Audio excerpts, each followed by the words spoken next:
Good evening, welcome back to my channel Bulti lifestyle. কেমন আছো তোমরা সবাই? আশা করি সবাই খুব ভালো আছো, আর আমিও তো একদম বিন্দাস আছি।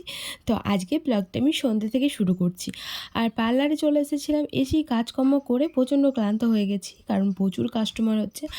আর এই যে এখন চা খাচ্ছি আমি মগে করে। তো কাকিমা এইমাত্র চা বানালো, আর কাপে শর্ট পড়ে গেছিলো, তাই আমি ভাবলাম যে মগে করেই খেয়ে নিই। বাড়ির মতনই, কোনো ব্যাপারই না। তো ওদিকে আমি একটা প্যাক লাগিয়ে দিয়ে এসে আর কি বসলাম। তো চলো তোমাদেরকে দেখাই একটু। তো এই যে এইখানে একজন করছে, এটা আমি করছিলাম, আর আমার একটা পাশেই করছে। তো ওর করছিল হচ্ছে কাকুলিদি এইমাত্র চাটা খেলো। তো এদিকে চাটা খাওয়ার পর আবার লেগে পড়েছিলাম কাজে, কারণ কাজ তো করতেই হবে। তাড়াতাড়ি কাজটা করে ওদিকে আবার যাব হচ্ছে মেলাতে। তো আজকেই লাস্ট মেলা, তাই ভাবলাম যে একটু তোমাদেরকেও দেখিয়ে নিয়ে আসি, আর আমারও মনটা বেশ ভালো হবে। আর ঘোরাঘুরি করতে তো এমনিতে কার না ভালো লাগে বলো? আমার তো খুবই ভালো লাগে।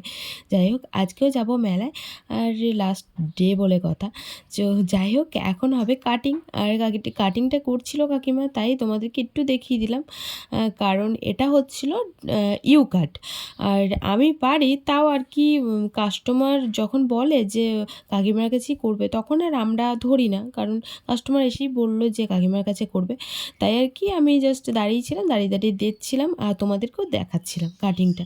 তো চলো কাটিং টাটিং দেখে নিই, আর ওদিকে আমি কাজও করিনি, ওই যে আমি দাঁড়িয়ে আছি। তো চলো পরে দেখা করছি না হয় তোমাদের সাথে। আমরা বেরিয়ে পড়েছি একটু মেলায় যাওয়ার জন্য। তো এখন অলরেডি 9:30 বাজে, আর 9:30 10:30 মধ্যে ব্যাক করে যাবো, এখন বেশিক্ষণ থাকবো না। তো এই যে আমরা কাকুলিদি চলে, এখান থেকে টোটো ধরে একদম ডাইরেক্ট মেলায় যাবো। ওখানে গিয়ে তোমাদের সাথে দেখা করছি। তো উঠে পড়েছিলাম আমরা টোটোতে, আর একদম ওখানে গিয়ে তোমাদের সাথে দেখা হচ্ছে। আর বাড়িতে কিছু বলে আসিনি আজকেও, ভয় লাগছিল যে যদি জানতে পারে তো কী অবস্থা হবে আমার। যাই হোক, কী বলো তো, বাড়িতে বললে আসতে দিত না, তার জন্য আর বলিনি। আর একটু দেখো ঘোরাঘুরি দরকারও হয়, কারণ সবসময় কাজ তো করি, তাই না? কাজের ফাঁকে ঘুরতেও পাই না একটু। আর আমার বর থাকলে আবার ঘোরাতেও, ঘুরতে কেন থাকে না, তাই মানে সত্যি বলতে ঘুরতেই পাই না এক ফোঁটাও। তো যেটুকু যায় আর কি ফ্যামিলির সাথে, এই মাসির বাড়ি টাসির বাড়ি গেলে ওই একটুখানি ঘোরা হয়, তাছাড়া আর ঘোরা হয় না।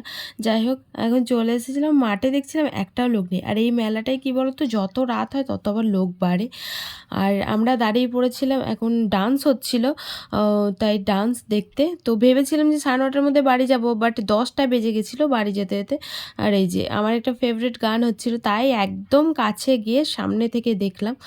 তো খুব সুন্দর নাচছিল দুটো বাচ্চা বাচ্চা মেয়ে। আর নাচ দেখে তো আমি নিজেকে কন্ট্রোল করতে পারি না, কারণ আমারও তো একটা সময় নাচ খুবই ফেভারিট একটা জিনিস ছিল। একটা সময় কেন বলছি, এখনও পর্যন্ত। কিন্তু কি করব, সব শখের জিনিসগুলোকে একে একে আমাকে ত্যাগ করতে হচ্ছে, জানো তো। মানে প্রচণ্ড কষ্ট হয় যে সব শখের জিনিসগুলো আমি সব কোটাকে মানে ত্যাগ করে দিচ্ছি। কারণ ঘুরতে ভালোবাসি, আনন্দ করতে ভালোবাসি, সেইগুলোই আমার জীবন থেকে চলে যাচ্ছে। নাচ ভালোবাসি, সেটাও আমার জীবন থেকে চলে যাচ্ছে। তো জীবনে এখন শুধু যত বড় হচ্ছি তত কাজ, দায়িত্ব এগুলোই বাড়ছে।